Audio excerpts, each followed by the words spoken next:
Nagkataon dahil dati ako mag-waiting, karamihan ho ng mga pulis, mga kaibigan ko at kakilala. Siyempre, alam niyo naman po, di naman ho lalagawak yung may waiting na yan kung walang protector eh. So, marami akong kaibigan. Hanggang sa ho yung isang kaibigan ko opisyal, Task Force Davao Head po siya. Nag-retire na po general po yun. At pinakilala ho ako kay ano. Dahil nakita niya na halos pareho kami ng style ni Mayor Duterte. 2003, naglakbay-aral kaming mga kagawad. Pumunta ho kami doon at doon sa tulong ho ng kaibigan ko, in-arrange na magkaroon ho kami ng meeting ni Mayor Rodrigo Duterte. Dahil nakita ho namin ang linis ho ng Davao. At naging disiplinado po ang Davao at naging model po yung peace and order approach ni Mayor Digong. So yun po, benchmarking po kami ron. At noong ko nakita, tinanggap po kami ni Mayor Duterte. Biro mo, isang ordinaryong kapitan ka lang. Diba? Kasama mo yung mga kagawad mo, umikot kami sa buong Davao, kung paano niya ginagawa yung pagmamalakad niya, paano yung ini-invite, rumoronda rin siya. Which is, ganun din naman ang ginaya. Kung ano ho yung magagandang bagay na nakita ho namin kay Mayor Duterte, in-adapt po namin yun. At very accommodating si Mayor Digong po doon. So, the rest ho noon talaga ho, ang laking bagay na binigyan niya kami ng mga pointers, binigyan niya kami dapat gawin, at ang sabi niya nga, magpakatotoo lang kayo. Magpakatotoo lang kayo. At dapat visible kayo sa lugar, lalong-lalo na kung may problema isang lugar, visible kayo. Dahil kahit paano, kahit gaano ka kasira ulo, pero pag nakita ng mga nagsisiga-sigaan dyan, na karapat-dapat kang igalang, bago ka maghanap ng igalang ka, ipakita mo muna na kagalang-galang ka. Yun po yung hindi ko makalimutan na sinabi ni Tatay Digong po. Tama po, tama po. Alam mo, kaya talaga na-curious ako, tsaka gusto ko siya makilala noon. Ang tawag doon sa kanila, sabi niya, alam mo ba may Tatay Digong din kami dito sa Quezon City? Sino yun? Makikilala mo yun. Siya si Consuelo Lodovica. Consuelo siya ng Quezon City, attorney. Pero, siya yung sabi nila, digong na digong ang style. Yung pala, tapos sabi ng isang kakilala ko, die hard ni Presidente Digong yan dahil yung kanyang ang kanyang responsibility talaga at committed talaga siya sa isang responsableng pamumuno. True, siya yung nanguhuli daw ng mga adik nung araw. Kaya medyo nabawasan ang pasaway sa Distrito 2 ng Quezon City. Tapos, attorney, si Consuelo Lodovica, kaya nakakatuwa yan. Ang galing pumorma niyan. Nakita ko siya sa mall. Okay. Alam ko na kagad siya.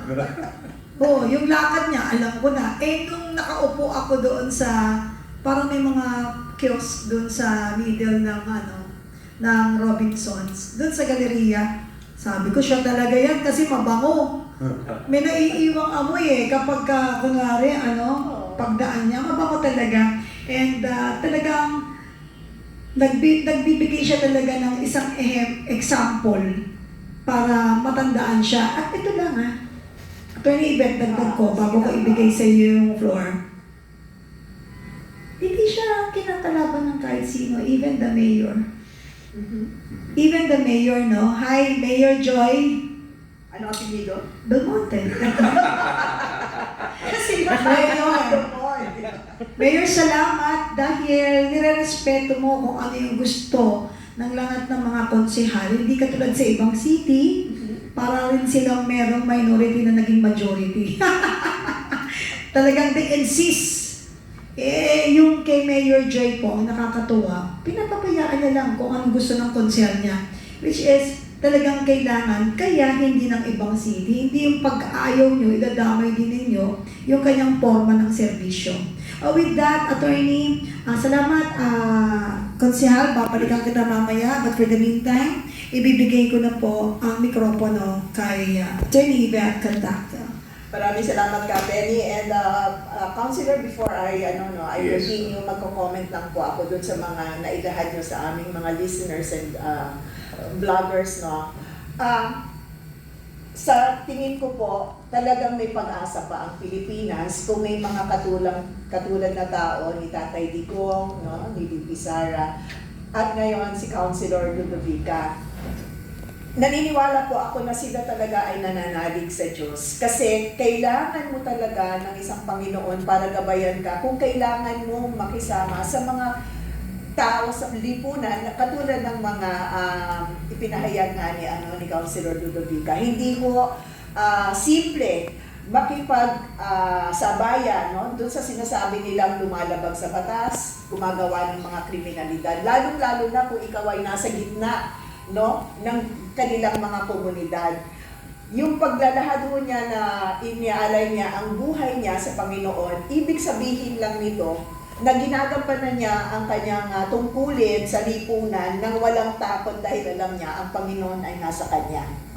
At yung pakikitungo, no, yung pagiging authentic, yung pagiging hindi balat kayo, mahirap yun. Lalo na para makuha mo ang loob ng masa. Subalit, dahil nga, kaya naniniwala ko, Councilor, na si Tatay Digong talaga, may may paniniwala at pananampalataya sa Panginoon. Kasi kung wala yung Kapeni, wala yung sincerity to serve. Yes. Mahirap, hindi niyo yung matatago. And umpisa pa lang nung kay Councilor, nung nilahad na niya, no, yung bakit ako nagsasalamin? Bakit kailangan ng ganito?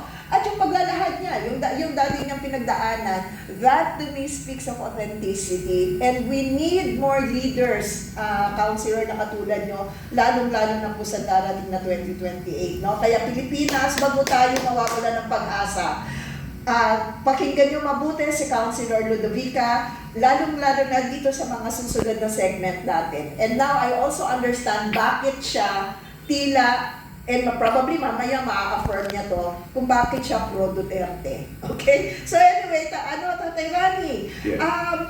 dito sa pagiging lingkod bayan nyo, nasabi nyo kanina, isa sa mga hamon ninyo ay yung paano solusyonan yung mga problema ng kabataan na nalululong sa droga at saka sa kriminalidad. Pero bukod po doon, ano pa ba ang mga naging hamon nyo? Kasi sabi nyo nga, naging dito Davao o may kalsada doon, Yes, na Davao Davao Street. Street, no? So, ang daming mga Bisaya. So, ano pa ba ang mga naging hamon po ninyo bilang lingkod bayan sa inyong distrito? Which, by the way, ilan po ba ang constituents nyo sa District 2? Kami ho ang pinakamalaking distrito sa buong Pilipinas. Oh. Ang